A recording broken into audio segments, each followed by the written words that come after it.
Salim Omar here, bringing you another amazing episode of this podcast. I have a legendary guest. His name is Tommy Breedlove. Tommy, welcome. Salim, my brother, you are elite. I am excited to be here. We've had a world-class 25-minute conversation. Let's do it, man. Let's lean in. I love it. Awesome. Great. Tommy is a Wall Street Journal and USA Today bestselling author of the book Legendary. He owns an Atlanta-based business on relationship, business, and mindset coaching. He's a regular featured keynote speaker at global events. Tommy started his 20-year corporate career at one of the largest financial consulting companies in the world, and eventually became a shareholder, the international practice leader, and a member of the board of directors for one of the largest public accounting and financial firms in the Southeast U.S. At the top of his career, Tommy experienced a transformational moment, inspiring him to walk away from the corporate world to change his life and follow his true calling. Tommy, what a big change there, having a very successful career and then starting your own thing. What made you leave corporate for your current work? Yeah, so I went through a massive transformation at 36, coming from humble beginnings, very humble beginnings, violent beginnings. I thought that money, power, prestige, and success would make me happy. And I think all those things are very important. But it's a magnifying glass, right? If you're a terrible person, it'll magnify that terribleness. If you're a great person, it'll magnify that great. And when I got to the top of my game, I felt unfulfilled, alone, insecure, and it's like, why am I not happy? And I decided, and there was a lot of transformational, some people call it rock bottom moments that I experienced at 36 years old, and decided to make me my full-time job. And when I made me my full-time job, the success, and what I'm talking about is mental muscles, emotional muscles, spiritual muscles, and being self-confident and humble. And when I did that, my whole life changed. My income doubled, went to senior partner, international practice leader, massive network, you name it. I mean, even more success just by being a good human. All these people reached out to me for help. And I'm not talking about just business help and success help and money help, but also they saw such a big transformation in me. They wanted to know about marriage advice and life advice and family advice, like a holistic way of being successful, being world-class and elite, not only in business and money, but in life. And at that moment, with a lot of great mentoring, a lot of great coaches, unconditional support from my wife and network, I decided to walk away, write a book, create an experience retreat and mastermind business to really go out and help elite, ambitious, driven people not only be elite in business and success, which we want them to be, but also to be elite, world-class in life too. So it really was a calling, and it fell into my lap because all these people reached out to me, not only for business, money, and financial advice, but also for life advice. And I'm like, this is a calling. We've got to chase this dream. And I think we've done the right thing because the book has become a success and the movement has become a success. So thank you for letting me share that, man. Yeah. Now, what does legendary mean to you, and why should people aspire for that? So what I love about legendary is, Salim, you and I, if we said we're legendary, people would laugh us off of the podcast and whatever we're doing. What I love about the word legendary is it's aspirational, but more importantly, it's granted to us by our communities, the people we serve, our colleagues, our families, our friends. And to me, legendary means that when our last breath on this earth happens, that we have left this world, our fellow humans, and we've better than we found them, and we've lived a life of significance. We have no regrets. We have a heart full of gratitude, and we've made an impact on this world. And I hope, my aspiration now is that when I no longer here, which all of us are here for a short time, that people will say, that dude made an impact and he truly built and lived a legendary life. That's what it means to me.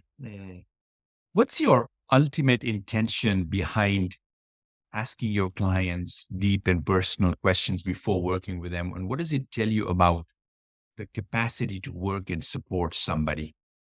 You know, that's a brilliant question that nobody's asked. I'm gonna give you some credit, Salim. So in order for you to be a part of one of our Legendary Life men's and women's retreats or in our mastermind, there is an incredible amount of interviews that happen and then a massive questionnaire.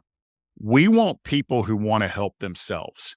We don't want just people who want to be world-class and elite in business, money, and success. We want people who want to be world-class business and elite in life, relationships, friendships, family, and have more intimate relationships with their family and friends. So we have a huge vetting process and what it tells us is, can they be authentic? Are they willing to look in the mirror and know that's the problem and the solution? Are they willing to go deep? Are they willing to ask for help? And ultimately, are they willing to authentically connect with other ambitious, driven people who are just like them? And are they willing to do the hard work to be better than they were yesterday? So that's the ultimate. But the ultimate goal for the Legendary Life movement is, we're not for everybody. We're for the ambitious, driven people. If you're lazy or a victim or apathetic or entitled, we're not the people for you. But if you're willing to lean in and do the hard work, our goal is 1 million men's and women's lives transformed. So that's who we are, where we're going, and who's coming with it, brother. That's a great mission. And I like how you're describing it as a movement, not as a mission, as a movement. And that's brilliant. So you left corporate America, a very successful corporate career. You started your own thing, and you've been at it for several years. Almost 10 now. 10. Okay. That's quite a while. Almost. Showing my age. Well, yeah. What have been some of the things that, some learnings for yourself as a business owner? Perhaps 3 things that you said, yeah, man, these 3 things are so important as a business owner, that you knew, or maybe you didn't know and you had to learn the hard way.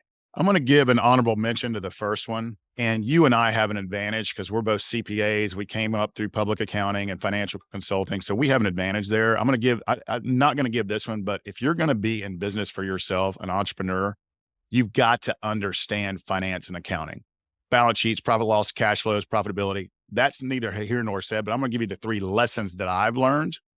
Number 1 is, you can't compare yourself to, because that voice inside of your head is going to look around and compare yourself with everybody who's 20 years ahead of you or more successful, or appears to have it all going on. Is you got to stay in your lane, take action, never give up, and never compare yourself to others. The number 2 is, you've got to lead yourself first.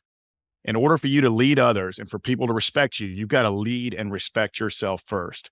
So do the hard work every day to be stronger mentally, emotionally, spiritually, and physically.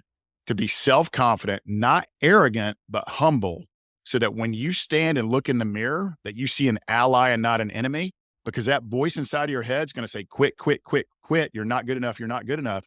But if you do the hard work every day to be stronger mentally, emotionally, spiritually, and lead yourself first, put the mask on yourself, then you will be world-class and elite in business and in life. And the final thing is, you can't do it alone.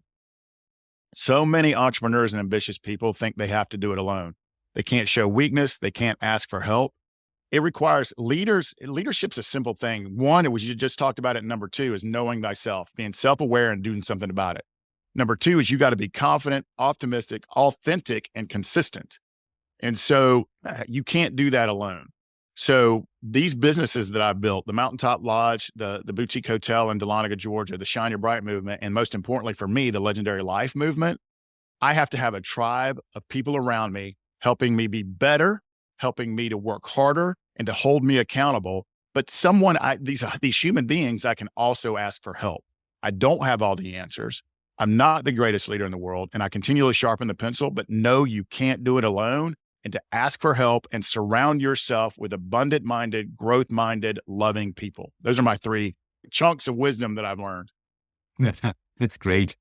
You're ambitious and you're very success driven, and you use the word driven. You want to, you want to work with people that are driven.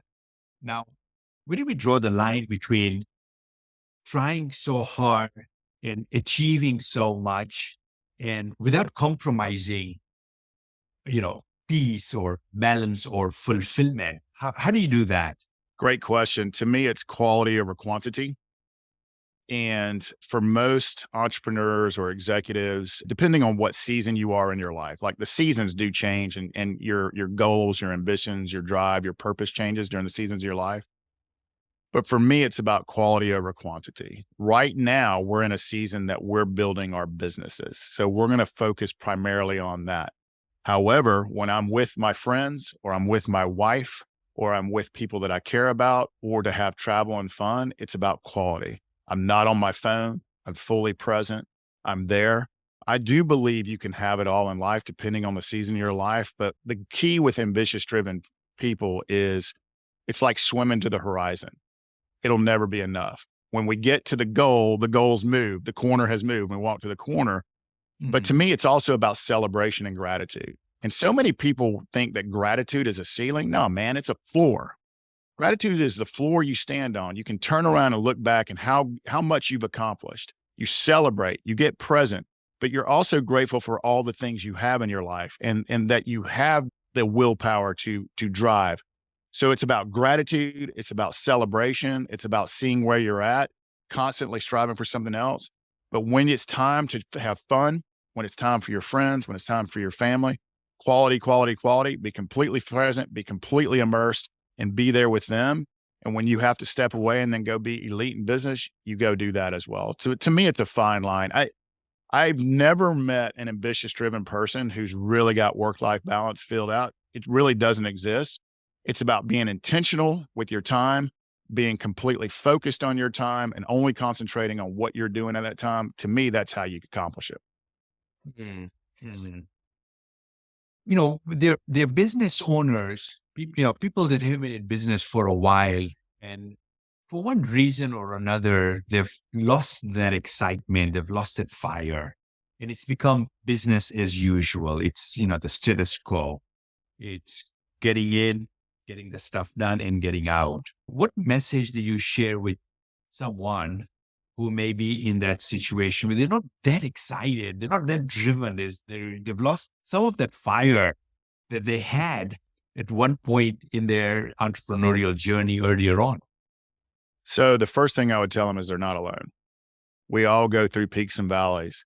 It doesn't matter how successful you come or not successful you come. There's going to be moments we love our businesses and moments that we're just like, why in the world am I doing it?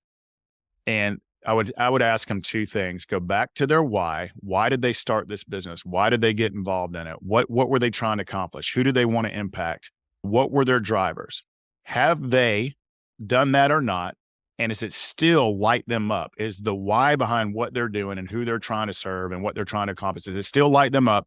If it doesn't, it might be a season in life where you need to change, pivot, or do something else. And so that's the first thing I would say to them right there. And number two is, are you going to go look in the mirror and do something about it? Are you going to go look in the mirror and change? That's the hardest thing to do because we get complacent and content where we're at, and it's what we know, it's the enemy we know. But if you look in the mirror and know, I'm not happy, I'm not fulfilled, I'm not lit up by this anymore, what are you going to do? Are you going to reach out to a coach or a trusted friend? Or are you going to join a mastermind? Are you going to lean in to figure out what the next phase in that business or your next phase in life is going to be? So know you're not alone, but also know that isolation is the enemy of excellence. Does it still light you up? And are you willing to look in the mirror and know that's the problem and the solution? And are you going to get a trusted advisor to help you go through the next phase of your life? Mm, great advice. Excellent. I have to Um, follow this advice on a regular basis, by the way. yeah, And yeah, I have people that hold me accountable to it. right. And I tell you, I mean, you use the word accountable, right? And I wasn't planning on that or having this, conversation about accountability, but there's so much, this that's so important for, I believe, an entrepreneur, business owner is accountability, creating accountability because we may not have it. As an employee, there is an accountability to the employer. As an owner, yeah, we can say it's, accountability is to our client, customer, patient, and so forth. But sometimes we lose that, and we don't see that. And having a peer or a mentor who holds us accountable can really, it challenges us and it keeps us on track to perform and you know, to do what we say we're going to do. Yeah, absolutely. To me, accountability starts with ourselves first, is showing up for ourselves, being like honoring our commitment to ourselves, honoring our commitment to others, looking in the mirror. And if you look in the mirror and you see an ally, you know that you're showing up for yourself and showing for others. If you look in the mirror and know right now I'm an enemy, you're not showing up for yourself and showing up for others. So first starts with accountability. But it is so true to have a trusted peer, a mastermind group, a coach, and your significant other is so vital in your life. And that, hopefully they're the chairman of your board and an asset, not a liability. But telling them what you want to accomplish, telling them the man or woman you want to be, telling them your vision, telling them where you're right now being a little weak, asking for help, asking for guidance, but ultimately you kicking yourself in the face and them kicking yourself in the face so that you can get out of it, take action, move forward. There's nothing better. And this is cliche, but it's like ancient wisdom, man, from all the great spiritual traditions. You are who's around you. You are the people you surround yourself with. You are the tribe that you're in. And so having those people in your life to love you, to make you better, to hold you accountable and to help you be happy. And it's the big time and the humans around you are your two biggest assets, period. Not money, time and who's around you. Man, so much wisdom. I appreciate it, Tom. This is so good. And I'm looking at the clock. We've got a few more minutes left. I want to talk about building a business and having a team to support us. Yep. And I work with businesses a lot across so many different industries. And one of the things that I do here is, man, it's getting so tough to find good employees. Unemployment rate is at the lowest it's been for I don't know how many decades. And how does a business owner address that? Look in the mirror. They don't become the one having to do the work, where they can build a strong team that gets it. So if you're struggling with finding humans as a leader, if you're a leader of a business, whether you're a leader of someone else's business or you're the leader of your own business, the first thing I want you to do is go look in the mirror. The reason people aren't attracted to your business is you. And it's culture, culture, culture, culture. And listen to this. I'm not kidding. This is so timely. We have 6 new humans starting in our business next Wednesday. 6. And the way we interview, the way we make them answer questions, the way we have put who we are, where we're going, our non-negotiables, and what they need to be excited about in our job applications. When I tell you these people are already fired up, you've got to find your tribe. You've got to know your business. It's not for everybody. Employees are not for everybody. I want A players. And let me tell you what A players want. A players want to be around other A players. A players want challenge. They want opportunity, and they want you to give a damn about them personally. Money is last. So if someone comes to the door and says, "What are you going to pay me?" We don't even talk to them. If someone doesn't answer our questions or send us the video that we've asked for, we don't even talk to them. And so then they are interviewed by our entire team, but it's culture, culture, culture. If you're having trouble finding people, it means you don't know who you are and your why. It means you don't really know where you're going, and it's about the business and not the problem you're going to solve. People want to follow and be a part of a company that is doing something great with a great culture, great leadership, and who cares about them as people. I'm getting on a soapbox. So look within and fix all that first, and then go out and find your tribe. We're not for everybody, but I'm telling you, I'm hearing the same things. I don't know if we're doing something really, really special culturally with our people. And I don't even have to sell the job. Our people sell it for us because we are very dogmatic about who we hire and how we hire. But to me, it's about culture, knowing who you are, where you're going, who's coming with you, and being able to convey that message to the world and finding your zealots who believe in you to go out there and do it. So for 6 positions, we had 40 applicants. And I would say 12 of them were world-class, and we narrowed it down to 6, and we're onboarding all 6 of them next. So look in the mirror. It's not the input. That's a victim mentality. Oh, it's the market. Oh, it's the recession. Oh, it's Trump. Oh, it's Biden. That's a victim mentality. Nonsense, nonsense, nonsense. You are the master of your destiny. Go, go, go, change it and fix it. All right, I get passionate about this stuff, man. I love that. Good stuff, man. And I guess 2 final questions. One, easy one. What's the best way for folks to reach out to you? If you're interested in attending one of our Legendary Life executive men's or women's retreats, if you want crystal clarity on who you are, where you're going, who's coming with you, If you want to become self-mastery, i.e.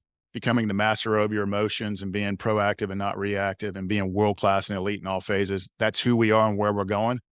Email me directly. And I'm not kidding about this because I have 4 people who check my inbox. Tommy@TommyBreedlove.com. We'll get you started through the process. Most importantly, if you're not sure about us yet, check out the book Legendary. It's at all your favorite bookstores, hardback, softback, electronic. If you're not a reader, I will read it to you. If my Southern accent doesn't bother you, check it out on Audible. But most importantly, we're all over social media and LinkedIn. We're always putting out business and success and money and life and relationship goodness. We're not political. We don't do all the negative stuff. So check us out on social. If you're really interested in becoming part of our mastermind, our community, our movement, one of our experiences, or even better, the retreat where you can become elite, email me directly at Tommy@TommyBreedlove.com. But if you're still unsure, go check out the book. I'll read it to you. No, nice. That's awesome. Great. So before we finish off, you've shared so much wisdom with us, but can you bring it all together for us in a minute or less? Participate in your own rescue. Participate in your own rescue. There's no magic pill. There's no person coming on a horse.